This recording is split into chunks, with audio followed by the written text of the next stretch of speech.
Good day po sa inyong lahat. Welcome na naman sa another episode ng ating vlog na kung saan ang topic po natin for today ay tungkol sa ating price update sa ating itlog.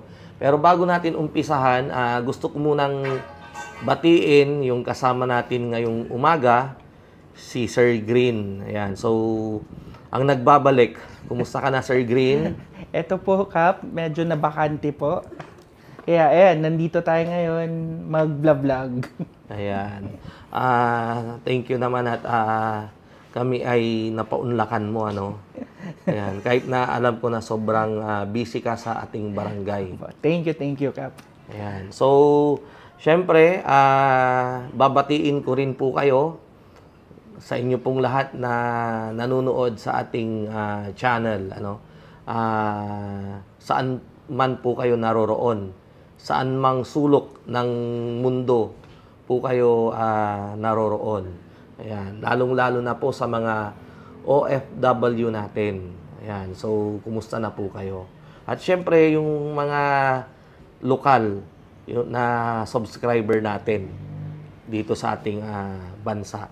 Ayan. So ano yung natin ngayon, Sir Green?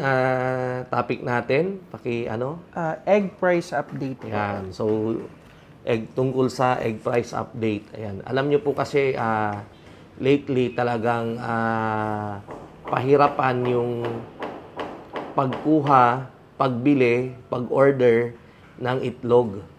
Ayan. So, marami po yung mga nagme-message sa akin na gustong maka-avail ng ating itlog. Kaya lang nakakalungkot dahil gustong-gusto man natin silang i-accommodate ay wala po tayong available na itlog.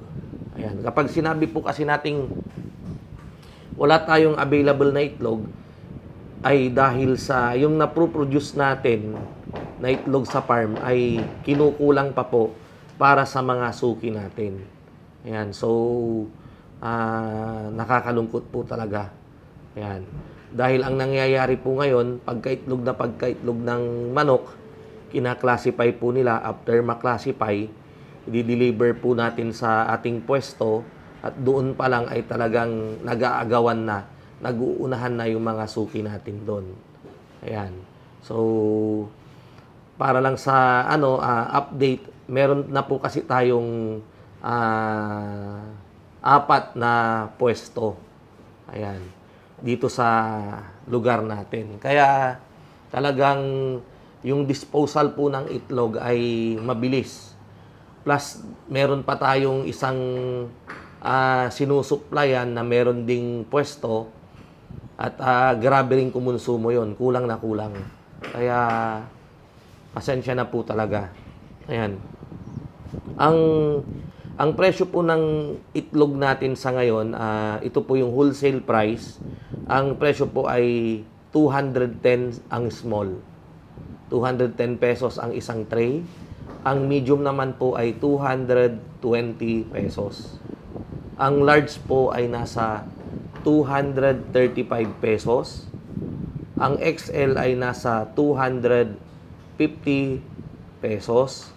At ang jumbo ay nasa 260 pesos. Ayan. Yan po yung wholesale price. Ngayon, kapag dineliver natin yung itlog sa ating pwesto, doon naman sa ating pwesto, nagmamark up po sila ng 30 pesos. 30 to 40 pesos yung kanilang minamark up sa ngayon.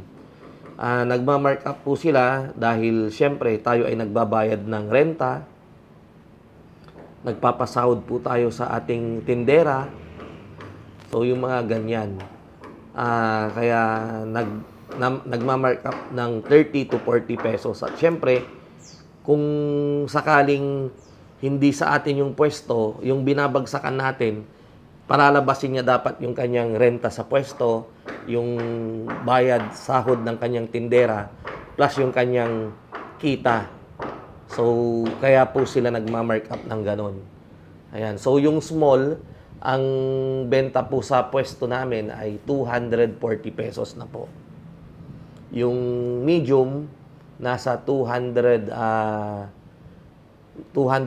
pesos na. Yung large nasa 270 pesos. Yung XL po nasa 280 pesos. Plus yung jumbo nasa 290 to 300 pesos po. So ganun po yung presyohan ng ating itlog ngayon. Ngayon, dun sa mga nagtatanong, lalong-lalo na yung konti pa yung alaga. Halimbawa, meron pa lang kayong 96 heads or 192 heads at maaring itanong ninyo kung magkano nyo ibebenta yung itlog ninyo. Well, masasabi ko, pwede nyo pong isunod dun sa presyo ng itlog sa palengke. Or, pwede nyo pong bawasan ng 10 to 5 pesos kung magkano yung presyo sa palengke. Nang sa ganon, ay dumugin pa rin kayo. Dahil unang-una, mas mura kayo ng 5 piso o 10 piso sa presyo ng palengke. And then, nakakasigurado sila na yung tinitinda ninyong itlog ay very fresh. Bagong harvest, bagong hango. So, ganun po yung mga pagpa-price. At sa tingin ko naman maging sa inyo dyan, kung saan man yung lugar ninyo, ay talagang kinukulang din po kayo sa itlog.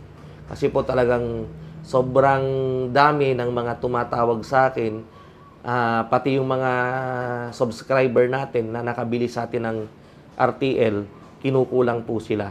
Yan, meron po tayong tumatawag from Nueva Ecija, from La Union, from Anda, Pangasinan, from Zambales. Kaya lang wala po talaga tayong maibigay. Ayan, so talagang ganyan lang po.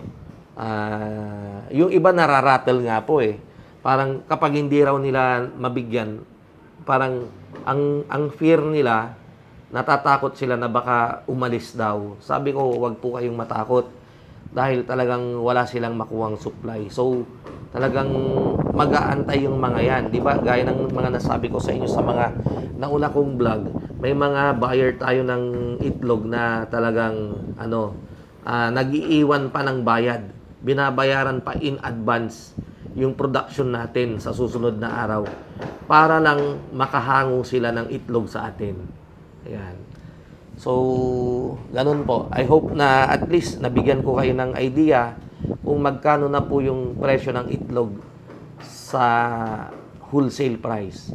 Ayan. So, abangan nyo po yung mga susunod nating video. Maraming salamat po sa walang sawa po ninyong pagtangkilik sa ating channel. God bless po at mabuhay.